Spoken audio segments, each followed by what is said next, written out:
안녕하십니까, 특허그룹뷰입니다. 오늘은 전국적으로 굉장히 떠들썩한 펭수 이야기를 한번 해보려고 합니다. 이미 다른 유튜버 분들께서 다뤄줬기 때문에 조금 늦은 감이 없지 않지만 새로운 시각에서 해보려고 합니다.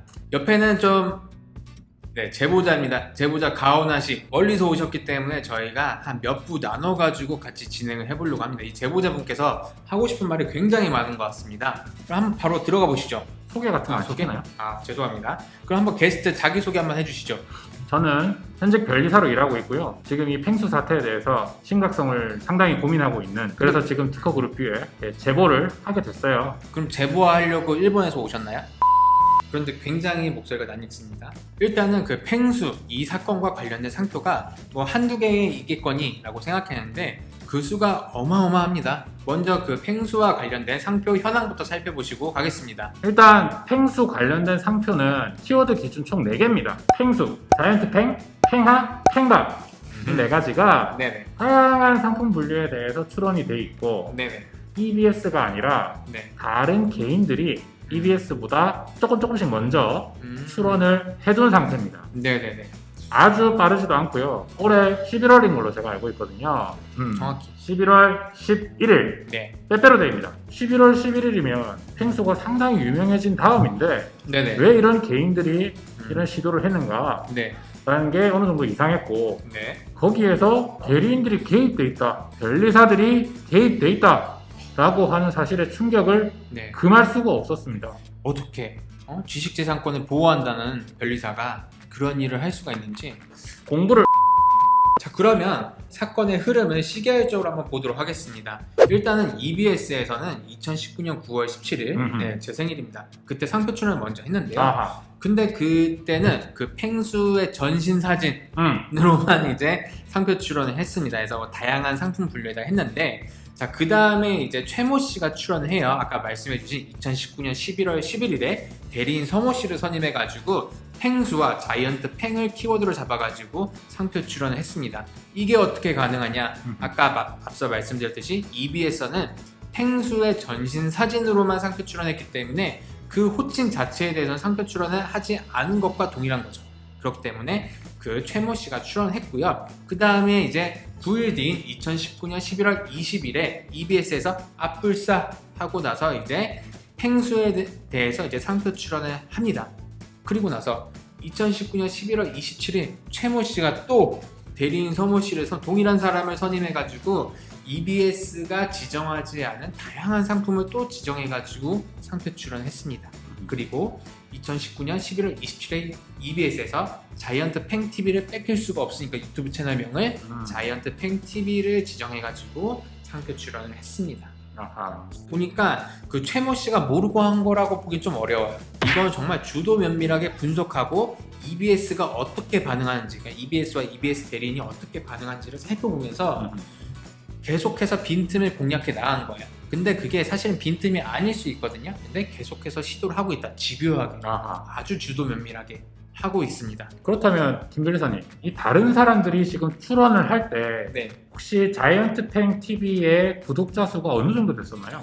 일단은 2019년 9월 17일부터 한번 살펴볼게요. 이게 펭수 특허청에서 펭수가 태어난 날이겠죠. 아하. 이거는 캐릭터가 출원된 날. 네, 캐릭터가 출원됐기 때문에 특허청에서 태어난 날입니다. 9월 17일에 여기 보니까 구독자는 그 당시 2.3만이었습니다. 아하.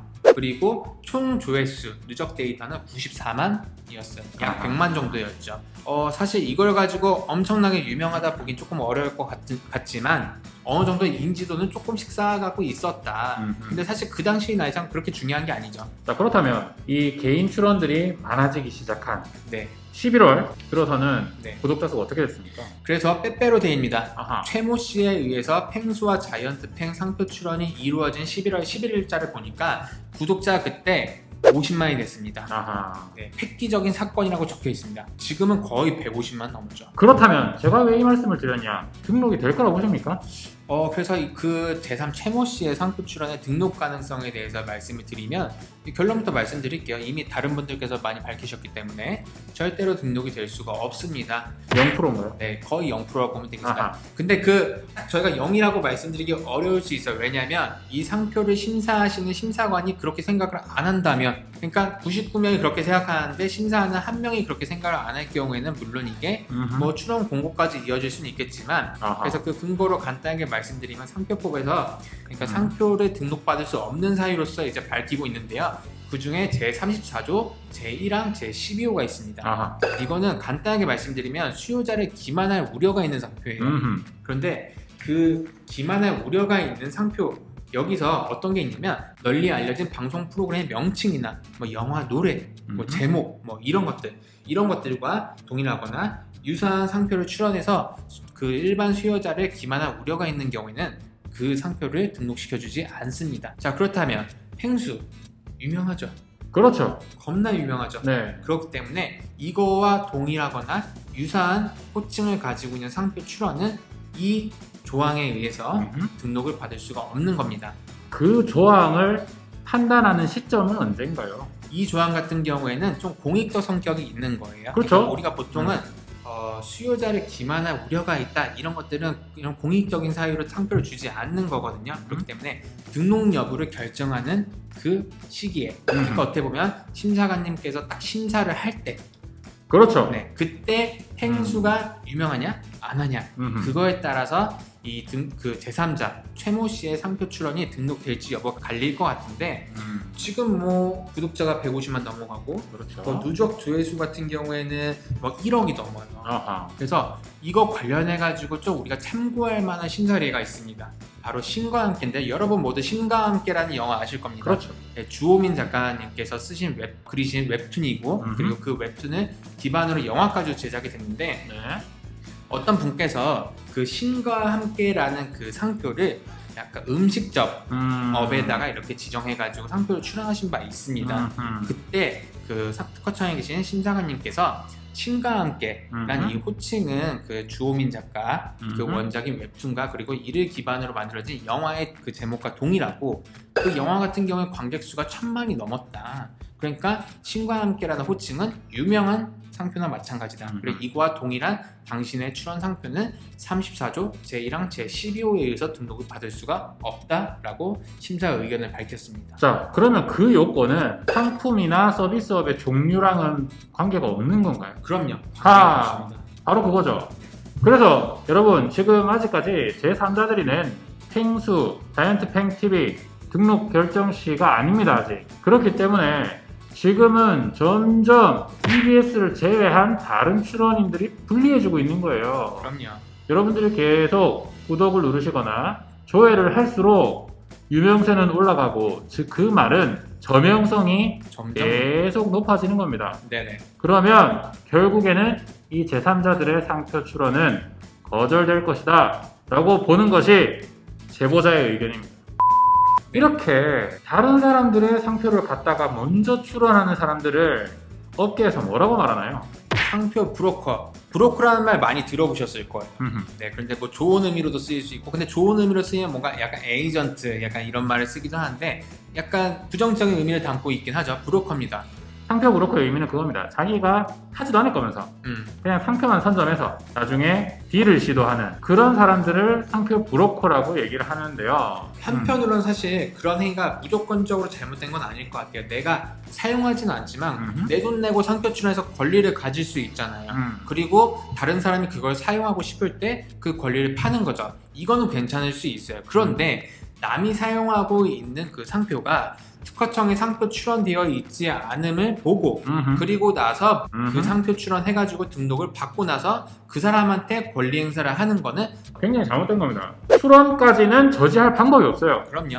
물론 도용한 상표, 모용한 상표의 저명성에 따라서 등록을 못 받게는 할 수 있겠지만 네네. 출원 자체를 막을 방법은 없다. 그렇기 때문에 대리를 하는 입장에서는 그것들을 어느 정도 걸러줄 필요도 있지 않나. 상표법의 목적을 제일 먼저 상표법 공부할 때 공부하는 입장에서 그것들을 변리사 입장에서는 좀 걸러줄 필요가 있다고 생각이 들고, 개인 출원이 늘어남에 따라서 그분들이 그냥 아무런 판단 없이 이런 것들을 출원을 쏟아내는 것들을 저지할 방법은 없어요. 저희 특허그룹 뷰, 물론 저희는 아시겠지만 네. 그렇죠? 저희는 아시겠지만 만약에 유튜브를 시작하셨거나 구독자 수가 그렇게 많지 않다면 그 채널명까지 심사관님께서 아실 가능성은 굉장히 희박하다. 그렇기 때문에 이렇게 다른 사람에 의해서 선점당하고 그리고 내가 권리 행사를 받기 전에 내가 먼저 상표 출원하는 행위가 필요할 수 있을 것 같아요. 그래서 우리 유명 유튜버 분들은 이런 일에 말리기 전에 상표 출원 별로 큰 비용 부담 들지 않습니다. 그럼요. 그래서 상표 출원을 하셔가지고 이런 불필요한 소동에 휘말리지 않으시기를 저희들이 좀 제안을 드리고요. 네네. 지금 아직도 출원을 안 하신 유명 유튜버 분들이 있으시다면 네네. 언제든지 문의를 주셔도 되고 네. 출원을 한번 각자 시도해 보셔도 네네. 좋을 것 같다라는 생각이 듭니다. 상표 출원할 때 들어간 노력과 난이도가 굉장히 많습니다. 엄청 낮아요. 네, 그렇기 때문에 너무 겁먹지 마시고 꼭 한번 시도해 보시거나 정 어렵다 하시면 뭐 저희를 통해서 진행하시는 것도 네, 권유해 드리겠습니다. 오늘은 펭수 얘기만 좀 드렸는데요. 네. 제가 사실은 김 변호사님 이거 말고도 다른 것도 제보를 더 드렸지 않습니까? 사실 저희가 진짜 드리고 싶은 말씀은 2부에 실리게 될 겁니다. 근데 간단하게 한번 소개를 해 주시죠. 문제가 더 큰 문제가 있습니다. 펭수 말고 팽아 또 빠빠이 할 때 팽빠 인사를 한단 말입니다. 네. 그거에 대해서도 제3자들이 출원을 해놨다. 그 펭수, 최모 씨를 대리한 그 변리사가 그렇죠. 또 팽어와 팽바의 상표 출원 대리했는데 그 출원인과 그 대리인이 사실은 관계에 있는 것 같습니다. 여기까지 할까요? 다음 시간에 그 내용들을 저희들이 조금 더 정리를 해서 말씀드리도록 하고요. 저희들이라고 말씀드렸지만 저는 어디까지나 제보자일 뿐입니다. 저는 진짜가 아닌 거를 싫어합니다. 진짜가 돼야 합니다. 이분이 어떻게 하실지 어떤 액션을 취하실지는 모르겠습니다만 그 출원을 한 제3자의 이익을 위해서라도 이런 행위는 근절돼야 된다라는 말씀 다시 한번 드리고 다음 시간에 더 충격적인 내용으로 인사드리도록 하겠습니다. 네, 지금까지 시청해 주셔서 감사합니다.